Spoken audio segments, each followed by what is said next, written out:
राधे राधे। प्रणाम भक्तों। पद्मा एकादशी श्री लक्ष्मी जी का परम लाभकारी व्रत है। यह भादो माह की शुक्ल पक्ष की एकादशी को किया जाता है। इस दिन भगवान विष्णु क्षीर सागर में शेष शैया पर शयन करते हुए करवट बदलते हैं, इसलिए इसे करवटनी एकादशी भी कहा जाता है। इस दिन लक्ष्मी जी की पूजा करना उत्तम माना जाता है, क्योंकि देवताओं ने अपने राज्य को फिर से पाने के लिए लक्ष्मी जी का ही पूजन अर्चन किया था। पद्मा एकादशी की व्रत कथा। युधिष्ठिर जी बोले, भादो शुक्ल पक्ष की एकादशी का क्या नाम है, कौन देवता है, क्या विधि है और क्या पुण्य है, सो हमसे कहो। श्री कृष्ण बोले, हे राजन, स्वर्ग मोक्ष को देने वाली, सब पापों को हरने वाली परम पवित्र पद्मा एकादशी की कथा मैं तुमसे कहता हूँ, ध्यान से सुनो। हे राजन, इसको जयंती एकादशी भी कहते हैं। इसके श्रवण मात्र से सब पाप दूर हो जाते हैं। अश्वमेध यज्ञ का फल भी इसके व्रत से बड़ा नहीं है।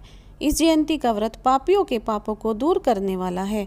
जिन वैष्णवों ने भादो के महीने में वामन देव जी का पूजन कर लिया, उसने मानो त्रिलोकी का पूजन कर दिया। श्री कृष्ण बोले, हे राजा, पापों को दूर करने वाली कथा को सुनो। पहले त्रेता युग में बलि नाम का दैत्य था। वह भक्ति में तत्पर होकर नित्य प्रति मेरा पूजन करता था, परंतु उसने इंद्र से बैर करके मेरा दिया हुआ इंद्रलोक जीत लिया। इस बात को देखकर सब देवताओं ने एकचित्त होकर विचार किया कि भगवान के पास चलकर ये सब वृत्तांत कहना चाहिए।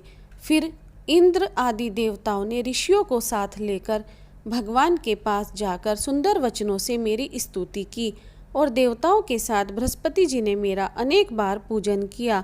इसलिए मैंने पांचवा अवतार वामन रूप से धारण किया।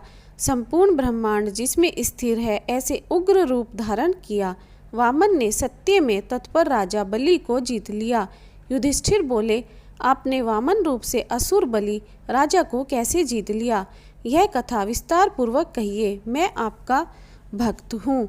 श्री कृष्ण बोले, मैंने ब्रह्मचारी बालक का रूप धारण करके बलि राजा से प्रार्थना की कि मुझे 3 पैर भूमि दीजिए, वह मुझको तीनों लोकों के समान होगी। मेरे ऐसा कहने पर राजा ने 3 पैर भूमि दान कर दी।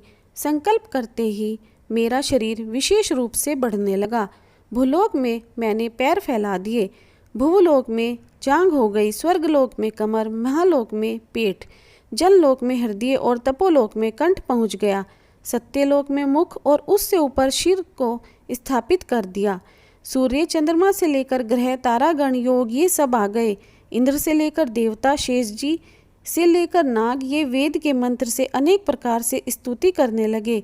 तब बलिराज का हाथ पकड़कर मैंने उससे कहा कि एक पैर से तो पृथ्वी और दूसरे से स्वर्ग नाप लिया, हे अनग, मेरे तीसरे पैर के लिए स्थान बतलाओ। इस तरह मेरे कहने पर राजा ने अपना मस्तक दे दिया। तब मैंने इसके माथे पर एक पैर रख दिया। फिर मेरी पूजा करने वाला बलि राजा पाताल को चला गया। उसको नम्र देखकर मैं प्रसन्न हो गया और उससे कहा कि हे राजा, मैं सदा तुम्हारे समीप रहूंगा। मेरी एक मूर्ति बलि राजा के आश्रम में निवास करती है और दूसरी मूर्ति क्षीर सागर में शेष जी के ऊपर शयन करती है। हे राजन, इस एकादशी को भगवान शयन करते हुए करवट लेते हैं, इसलिए तीनों लोकों के स्वामी भगवान विष्णु जी का इस दिन पूजन करना चाहिए। तांबा, चांदी, चावल और दही का दान करना उचित है। रात को जागरण अवश्य करना चाहिए। जो भी भक्त इस कथा को पढ़ते या सुनते हैं, उनको 1000 अश्वमेध यज्ञ का फल प्राप्त होता है।